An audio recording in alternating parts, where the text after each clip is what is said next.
Do you recognize this face over here? This is the face of a pure monster. This is Ian Watkins. He was the singer of Lost Prophets, and now he's no longer with us. He perpetrated some of the most heinous crimes that you could even imagine, and he faced 2 life sentences back to back because of how bad they are. I'm just kidding. He was only facing 35 years, and it's crazy that that's all he was facing, given the fact that what he did was some of the most disgusting things that I've ever heard in my entire life. I don't even want to think about this guy. But the people that took this guy's life, well, their trial started today, and there have been updates, so I figured, it's my responsibility as the preeminent gatekeeper on the internet to give you guys these updates. So I'm just going to go over here to the Daily Mail. I'm just going to read this article to you. You can see the headline over here. I probably put it in the thumbnail as well. And it kicks off, a prisoner/pedophile rock star Ian Watkins' neck in a 20-second jail cell attack before quipping, "Have a good night's sleep, lad," as he lay there dying, a court heard today. That is insane, bro. This guy's got Spider-Man quips as he's out there perpetrating these heinous acts. Well, I don't know if this is a heinous act depending on your opinion of Ian Watkins' sentence, because most people are going to be thinking, you know what? I don't think that this is a really appropriate amount of time to be spending behind bars for what you did. You do deserve 2 life sentences. You know what I mean? You would have been sent to the gallows at another time in history. So, this guy that we're talking about here today, he took justice into his own hands and he took it to the very extreme. And it's clear he was a comic book fan because he quipped as he did it. "Have a good night's sleep, lad." He's got a catchphrase and everything. The article continues. Depraved former Lost Prophet singer Watkins, 48, was serving 35 years for a string of horrific offenses when he was ambushed at HMP Wakefield, one of Britain's toughest high-security prisons. He was allegedly killed in his cell by serving prisoner Rico Goodell, 25, who was said to have had boasted, "If I'm going to do life for murder, I'm going to make sure it's worth it." Goodell also allegedly told prison officer, "If I killed him, you could be talking to someone famous." All right, yeah, this guy thinks he's in a movie. Continuing here with the article. After being arrested, he told police that God had inflicted the injuries on Watkins, adding that he was jealous of Nantes prisoners because they were treated like royalty. Notorious Watkins, jailed in 2013 for activity and the attempted rape of a baby, had become a target of inmates who believed jail was too good for him, Leeds Crown Court heard today. We got some prisoner vigilantes out there because, yeah, I don't know, man. I don't know if I could have been shacked up close to Ian Watkins either, man. Not saying I would have taken it that far. I don't think I ever would. I don't have it in me to do that kind of thing. But I can definitely see that kind of thing going down in one of these high security ass type prisons. Back into the article. He suffered 3 deep slash wounds to his head and neck shortly after officers unlocked cell doors on his wing on the morning of October 11th, 2025. Now I realize I'm going to have to beep out a lot of words here. There are so many words that the AI bots flag just in this article alone. And I'm just recounting events. Horrific, catastrophic events. Oh, I saw the word catastrophic down here. That's why I used it. Anyway, you're going to hear the word catastrophic again very soon. But to my point, I am just recounting these events, so I'm so sorry. I'm probably beeping the shit out of all this. But jumping back in, a 10.5 centimeter cut sliced through his voice box and jugular vein, causing catastrophic blood loss. Yeah, that'll do it. That'll definitely do it. And here's the face of Rico Goodell, 25. Yeah, this guy's definitely got quips, one-liners, and catchphrases. He's probably on the horn with his 1 call a month or whatever to the t-shirt printing offices being like, "Get those printed, buddy." Jumping back in. Goodell and fellow serving prisoner Samuel Dotson, 44, deny murdering Watkins and possessing an offensive weapon in prison. As we're going to learn later on in this article, that's interesting that they deny it because it's like basically caught on tape. Diving back in, opening the case, prosecutor Tom Story, KC, told jurors how Watkins was a target to those who believed imprisonment is somehow too good for offenders. There are some criminal offenses which are so heinous that they defy belief. These include the more extreme examples of offenses. There are those who perhaps believe that the punishment meted out by our courts upon the people who commit such offenses do not go far enough. But We have not held the death penalty in this country since 1965, and when we did, it was reserved for offenses of murder and treason. Oh man, I should be doing this in a British accent. This is all happening in Britain land. Anyway, that'll take away a lot of the seriousness of it. And I'm already a tragically unserious person. I gotta try to add some weight to this somehow, and I don't know if me doing a British accent is gonna help. Anyway, I'm gonna try it for this next one. Nevertheless,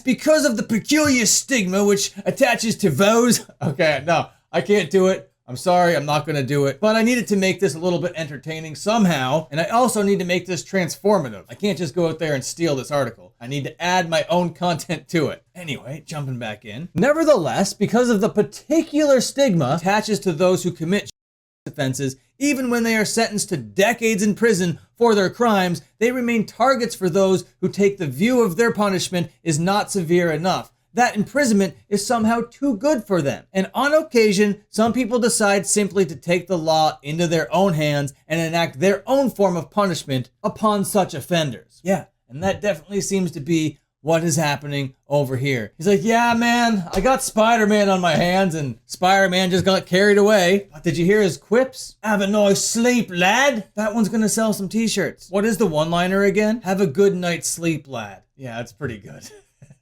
That's pretty good, man. I bet he was workshopping that the whole night.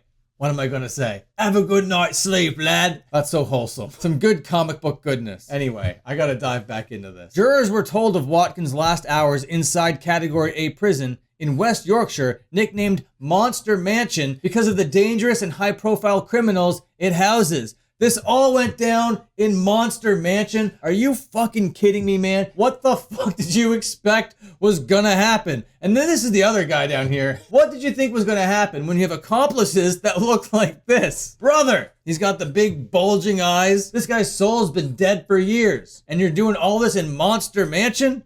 Yeah, this was how this was gonna end. Especially with Ian Watkins in there, bro. Have a good night's sleep, love. Sorry, I know it's a very heavy situation over here, but nobody misses this guy. Jumping back into the article, Watkins was attacked a day after receiving 2 notes accusing him of getting another prisoner removed from the wing, demanding money, and threatening violence, the court heard. Yeah, and we're all hearing it now. That's a lot of stuff going on in Monster Mansion. Are you fucking kidding me with that? Did it have to be called Monster Mansion? Of course it did. This is basically a comic book, but it's real life stuff. There are real victims in this case. Horrific stuff going on here. Diving back into this article. That same evening, Goodell was entirely coincidentally placed in a cell directly next door to Watkins, having been moved from a different wing.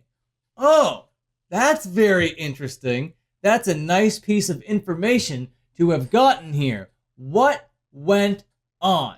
Does this seem like something was coordinated between prisoners and guards and was allowed to happen or whatever? What went on over here? Because yeah, he was only serving 35 years in prison, and there's a lot of people that hate the kind of person that Ian Watkins is. So I can see a lot of people chatting, hey, did you know that this guy's here? Oh yeah, he was in a band. Oh, this is what he did to who? Oh, we gotta do something about it. That's just me speculating though, man. Holy crap. The article continues. The following morning, officers began unlocking cells shortly after 9 a.m., with Watkins remaining in his cell. Goodell was a basic prisoner, meaning he was allowed out of his cell for only 30 minutes on Saturday morning. Are there basic prisoners in Monster Mansion? That seems like a bit of an oxymoron, doesn't it? We continue. Mr. Story said he would have known he only had a short window to do what he planned to do that morning. CCTV footage captured Goodell entering Watkins' cell at 9:19 a.m., leaving 20 seconds later. 20 seconds. This was an in and out operation. He knew what he was there to do, and he had the one-liners to prove it. He wanted to be on TV. Well, he was caught on CCTV, buddy. You're making film. Mr. Story said the CCTV footage shows Ian Watkins emerging briefly from his cell at the same time as 2 workmen who were carrying out maintenance in the prison were walking towards him along the landing. And the footage clearly shows blood visible on the neck of the t-shirt he was wearing. The workmen noticed Watkins emerging from his cell. They saw that he was holding his hand to his neck and he was obviously bleeding from the wound. The workmen immediately signaled for staff assistance. When a prison officer who provided first aid to Watson asked who was responsible for the attack, He replied, "That black fella." Shortly after, Watkins went into cardiac arrest and he lost consciousness. Meanwhile, Goodell was detained by guards and taken back to his cell, passing Watkins' cell door as emergency treatment was underway. As he walked past is when he remarked his catchphrase, "Have a nice sleep, Watkins lad." He was said to have found the situation amusing, the court was told. And the way that it's all laid out here, yeah, it really does seem like this guy had a really good time doing all this, for sure. Outlining the case, Mr. Story told jurors, while the prosecution can't say precisely what happened in Watkins' cell during the 20 seconds that Goodell was inside it, it is clear, given what happened, that during that short window of time, Goodell had attacked Watkins with the homemade blade weapon. Yeah, I guess that's a fair thing to assume. Now we gotta talk about this Dodson character, remember? The guy with the bulgy eyes? Dodson is alleged to have acted as a lookout for Goodell and disposed of the murder weapon, a Stanley knife-type blade fixed into blue plastic with multiple layers of sellotape wound around it in a bin. After Watkins was declared dead on the prison landing, less than an hour after being attacked, police launched a murder investigation. Goodell was placed under constant observation through the hatch in the cell door, where prison officers described him as perky and happy to chat. God damn, this guy really is just murderous Spider-Man. He is said to have told one guard, "If I'm going to do life or murder, I'm going to make sure it's worth it." In an interview, Goodell initially answered no comment before stating how he was jealous of nonce prisoners because they get treated like royalty. And we also gotta mention that Goodell, he denies those notes that Ian Watkins got. Remember those threatening ones? Apparently wasn't him, according to him. And Dodson, the big bulgy eye guy, he denies knowing anything about the attack in advance, and he also denies helping to plan carry it out. He said he just panicked after being given the weapon and he tried to hand it back. But Mr. Story said the following: "This injury to his jugular vein would have caused significant external bleeding, which was most likely the cause of Ian Watkins' death." Most likely indeed, sir. Mr. Story concluded his opening address by telling the jury, quote, "Whatever view you may take of those who commit even the most heinous criminal offenses, that provides no legal justification whatsoever for taking another's life in the way that occurred in this case.